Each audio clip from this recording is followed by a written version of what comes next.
Yes, yes. They're actually really easy as well. What I'm building for the team is a list of a bunch of cocktails. A lot of classic cocktails, obscure classics that you probably don't really see that often. You may have people that have asked for it but don't know how to make it. So I'm going to have a whole big continuum of 200 or so cocktails that you guys can swap in and out of your menu. Put it on there. Yeah. Lalagay niyo lagay niyo yung tajin. Lagay nyo na yung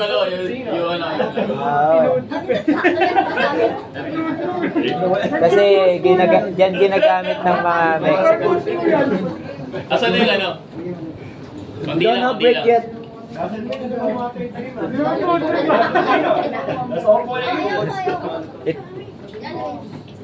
Lagay yung konti, masarap yan.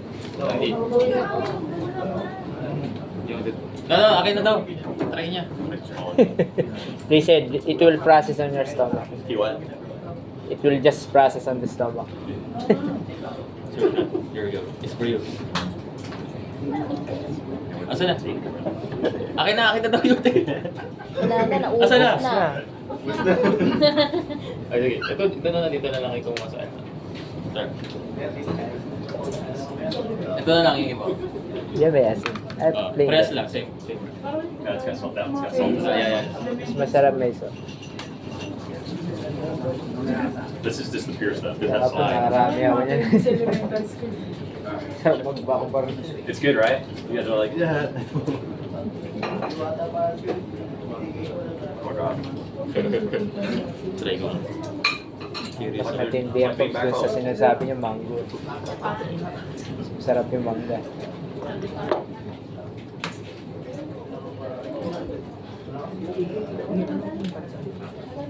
What coffee? Mexican spice. Mexico. Okay, moving on.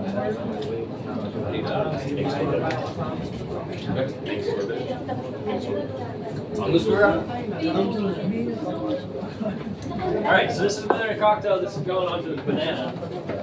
So we've already had banana on the menu before. So this is just to kind of reconceptualize what we can do with that. We're basically doing. Bibigyan na. Sorry. Alright, cool. Basically doing the same thing as kind of what we did with the passion fruit, except we're not clarifying with this. We're making a citric acid solution and making a punch, essentially. So for this in particular, it's what we call a 6.5% citric acid solution. What that means is like you take the weight of whatever your water is. So if your water is 1,000 grams, you multiply it by 6.5%. So 65 grams of citric acid is put into 1,000 milliliters of water. You stir that, and that's the same amount of acid that you would get from lemon juice. So you can technically take a citric acid solution and a simple syrup and a gin put together, and it'll look like a martini, but it'll taste like a sour. Does that make sense? All right, so that's what we've done exactly. We take the citric acid solution. We take it's green tea, chai tea. We steep that in hot water to make a tea, so two different things. We do a banana infused Jack Daniels. What's the bananas called from Vulcan banana. And Lapuntan. Yeah. So we take those bananas and we sous vide them. Well, sous vide means that we have a machine that's keeping water circulating at a certain temperature. You're basically cooking it at a set temperature. It never goes up or down. And we can put the bananas and the Jack Daniels into a plastic bag and then let it steep inside the hot water. So we take that, and then it's the Tio Pepe Fino Sherry that we were using earlier. It's a cucumber cocktail. And then Jafar Banana. That's their, again, the French company that does all these liqueurs. I was really excited when I saw that you guys could get those here because they're pretty good. They're pretty good, and there's a lot of fun stuff you can do with them. So we put that, a 1:1 simple syrup, put all that together, mix it, and then that's it. So you build the batch. Right. not like that. And for the pickup, it's kind of like an old-fashioned 1-dash inning store, or you're rocking.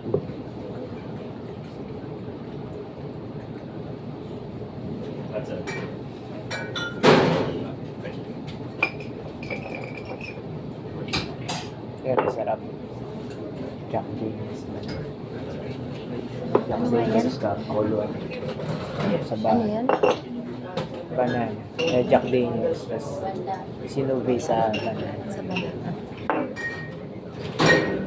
Madali lang siya panoorin basta. Maliwanag ko naman pagka. That was really fast. Order. Ang galing. Pero ang trabaho. Hindi naman. Pero pag nakapamo na yung by batch, madali. Ang kailangan lang naman Any questions medyo so far? kontrolin yung Everybody kind of grasping what's going on? juice yun. Yeah. Pero yung mga ini-infuse, okay lang. Okay, gusto yung tanong, Tagalog din na lang. Yes. English please. Yung sa... how many hours? Ano ka? Yeah, you can, Dahil ilang ganun pa hindi yung pagsusubinan. Ilang dalawang oras. He said the 30 pressure of the minutes. subi. the pressure, 70 degrees. Kasi iba na yung subi natin, di ba? Dati 174.8. Ngayon kasi Not yung 70, yeah, 70. 174.8 before the It's, banana Is bash. it degrees or Degree. it's Fahrenheit. 70 degrees Celsius. Celsius or 70, Fahrenheit? 70. not 170. Oh my god, That'd be really hot. the I think it's Fahrenheit. The one If it's Fahrenheit, it's I 160. think that's Fahrenheit 160. 160. Fahrenheit pala yung sa atin dati. Kasi ngayon yung subi namin parang 95.5 yung pinakamataas. So sa degree, 70 degree. So isang 30 minutes or siya? For 1 hour. For 1 hour. 1 hour lang. Yeah, and for some of these preps, I was telling JR last night, the way that we'll do this, if you do the batch big enough, for example, the gin and tonic, it's fairly easy to make. You do a large batch of it, it's gonna last you weeks. So you have to just set the schedule, like Monday, I'm gonna make the gin and tonics. I'm gonna do the batch. Tuesday, I'm gonna do the cucumber batch. Wednesday, you just have to set it like that. I highly don't recommend trying to do everything all in one day. It's gonna be it's a lot of work. And the way that we'll kind of play this is don't feel like if you can't get to it all and you're gonna have to take a cocktail off the menu, that's fine. That's fine. Take it off, batch it, and then put it on the next day. There's no like code to say that you can't put another cocktail on while you're getting the other stuff ready to go. You already have a list of cocktails that you've already currently done that you can easily swap in. For example, let's say that the watermelon, you don't have watermelons for the day. What do? Just put a margarita on. Put a margarita on its plate. No big deal. Yeah. You just substitute it in. Very gas margarita, may nasama ko ito. All right. Hindi yata nilagay. So this could be the last one. Walang nakita na. House ko lang ako. Oh, yung house ko rin. This one's really hard to make. Bago na yun. Kanina, may nakuha ka. So kailangan ko lemon. Oh, yeah. Filler. Hindi na ata honey din. Hindi na honey din. Even is, what do you call it? Hindi, nakasalang sa bar natin.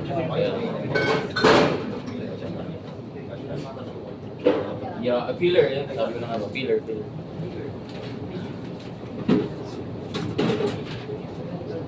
Yes. Sa gitna sa... Baka masangli.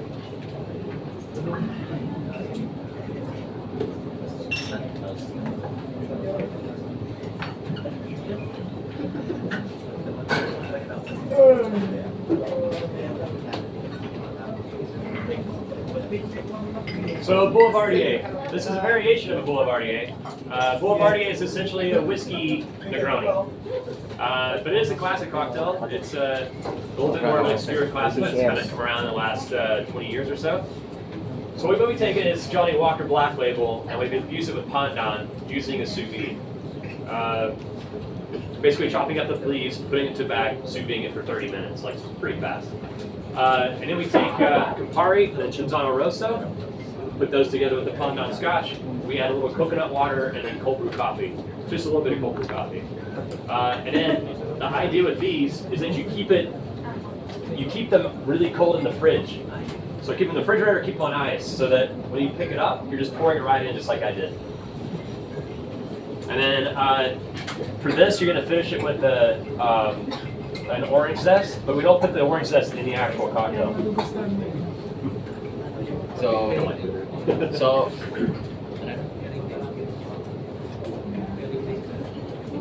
hindi na tayo maglalagay ng ng peel sa loob ng cocktails. Old fashioned, Negronis, kailangan zest lang. So by the way, Sir Shark, for the mimosas here, like they put the garnish in their glass. So how do we do?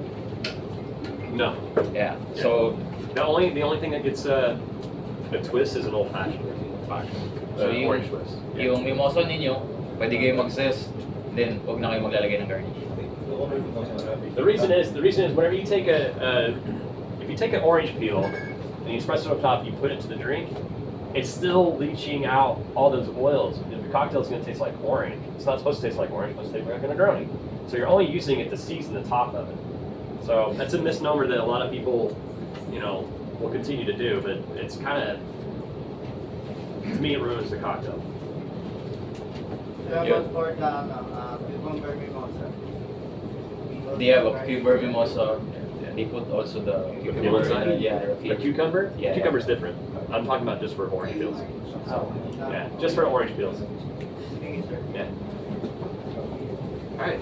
Any questions? That's all of them. The house for how many? Oh, the house curacao. Yeah. So the house curacao, we discovered this yesterday. You're basically, you guys were using like some kind of honey because you can't get agave syrup out here or over here. So agave syrup is, in abundance where I live, but since you can't do it, you can't make a margarita with honey. It's just not the same. So what we did yesterday was we took 1:1 simple syrup and we blend it with lemon and lime peels that gets strained out, and then we combine it equal parts with Cointreau. That's our house curacao. Did you read that too? Yeah. Sorry, forgot that one. It's okay. Yeah. So, bigay ko na lang sa kanya yung ingredients. Pero nagbago na talaga siya. So, dati 9.5, 9.5. The regular one, 9.5, 9.5. That's a full batch of the Hasware House. And now, 1,500 for 1:1. And then, 5 na lang siya. 5 lime and 5 lemon. And then, pagkatapos i-blend, siya, kailangan siya mag-stock muna sa low tank para magbababad muna siya doon, di ba? Pinablend siya. And doon yung lemon and lime. So, wag nyo muna siyang i-strain 20 minutes Stick later. muna. So, before strain it, combine the cold brew, yun na yun. That's it. So, parang cleared na siya. Hindi na yung katulad dati nating house for account. So, small batch lang ang gawin nyo lagi kasi baka mamaya Gagamitan ba ng cloth? hindi. Just strain. Fine strain lang. Okay na yun. So, the Wifler is not really selling the Tiger's Margaritas na, I think. So, just make it small batch for that. Yeah.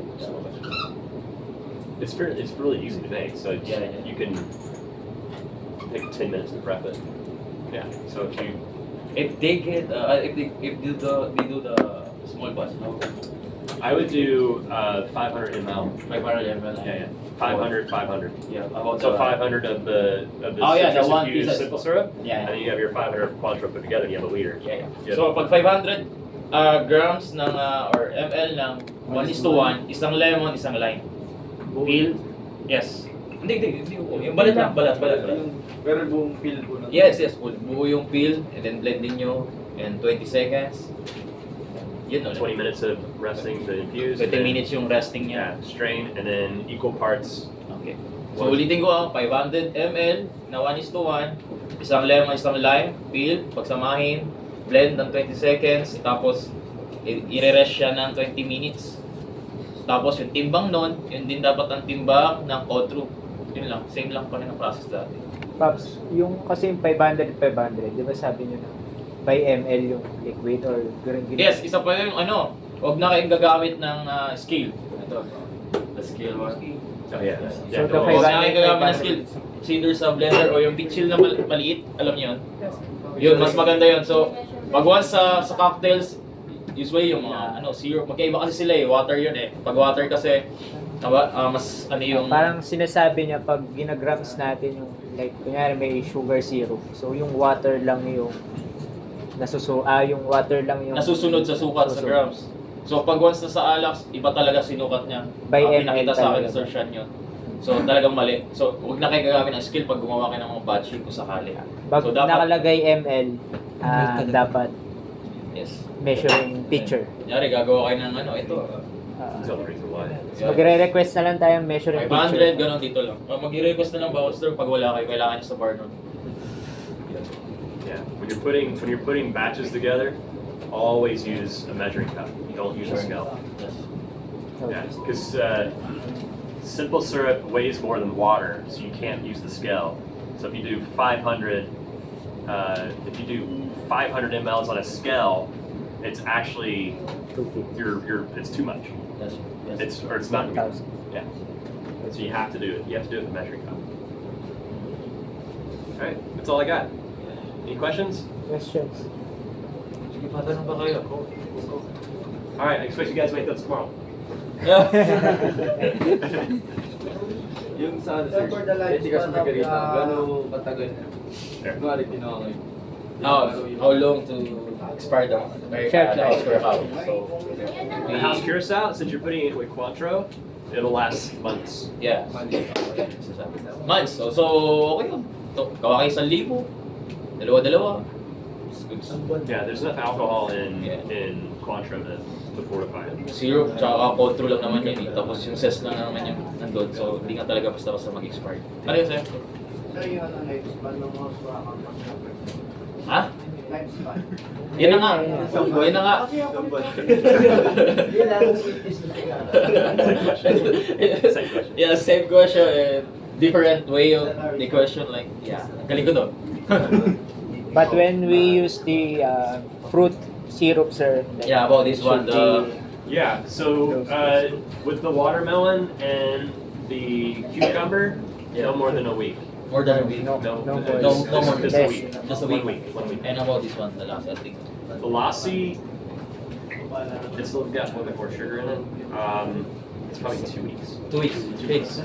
Kailangan kong may lagay.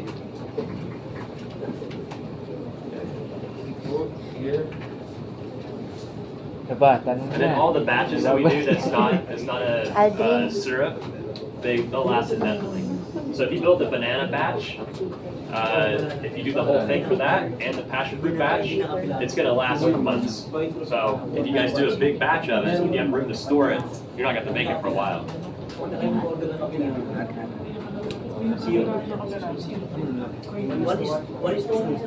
Ha? 1:1. Maya i-post na lang. Oh,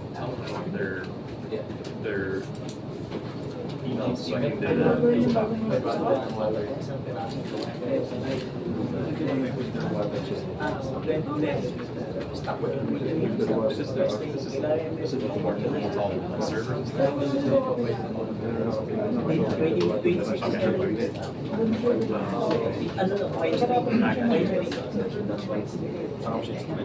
Well, let's just do our core. Yeah. Our core. I already said it. Okay. That way we can, I can make changes that you guys can just implement as we go. All right. Great. All right, thank you. You guys have to say anything? Thank you, sir. Thank you, sir. You're welcome. Pops na lang. Magplano na po. Or plan tomorrow. Great. Same. Is it a different rate? No, it's just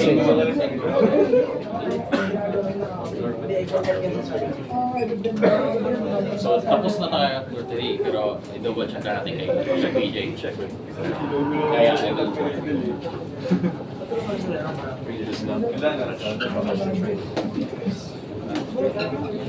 Yung poste ng Oh yeah. Okay. Yeah, sure.